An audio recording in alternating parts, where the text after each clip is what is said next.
আসসালামু আলাইকুম, welcome to Mahira cooking house. আজকে আমি দেখাবো খুবই মজার একটি পালং শাকের কেপসি চপের রেসিপি। আশা করি সবার অনেক ভালো লাগবে। খুবই মজার ও সুস্বাদু, একদম কুড়মুড়ে মুসমুসে একটি চপ রেসিপি। ইফতারের পরে রেসিপি হবে খুবই মজার। ছোট বড় সকলের অনেক পছন্দের একটি রেসিপি হতে যাচ্ছে। আশা করি সবার অনেক পছন্দ হবে আজকের এই রেসিপি। অবশ্যই ফুল ভিডিও দেখে তারপর কমেন্ট করে জানিয়ে দেবেন আজকের রেসিপি আপনাদের কেমন লেগেছে। এই রেসিপি তৈরি করার জন্য শুরুতে আমি এখানে পালং শাক পরিষ্কার করে ধুয়ে ক্লিন করে নিয়েছি।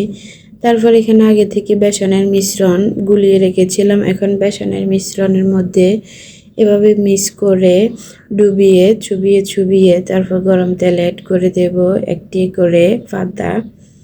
সেমভাবে আমি কয়েকটা পাতা দিয়ে এভাবে ফ্রাই করে নেব একদম ক্রিসপি মুচমুচে লালচে কালার আসা পর্যন্ত। যখন লালচে কালার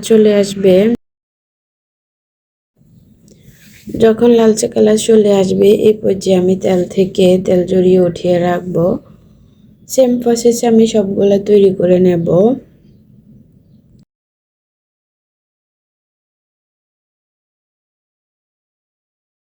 অবশ্যই একবার হলে বাসায় ট্রাই করে দেখতে পারেন। অবশ্যই সকলের অনেক ভালো লাগবে, ছোট বড় সবার অনেক পছন্দ হবে। এইভাবে তৈরি হয়ে গেল আমার ইফতারির একটি রেসিপি।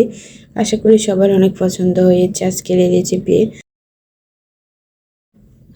এই রেসিপি আপনাদের কেমন লেগেছে অবশ্যই কমেন্ট করে জানাতে ভুলবেন না। ভালো লাগলে শেয়ার দিয়ে অন্যদের দেখার সুযোগ করে দিবেন। অবশ্যই ফলো এবং সাবস্ক্রাইব করে রাখবেন, এতে করে পরবর্তী নতুন রেসিপি সবার আগে আপনার কাছে পৌঁছে যাবে।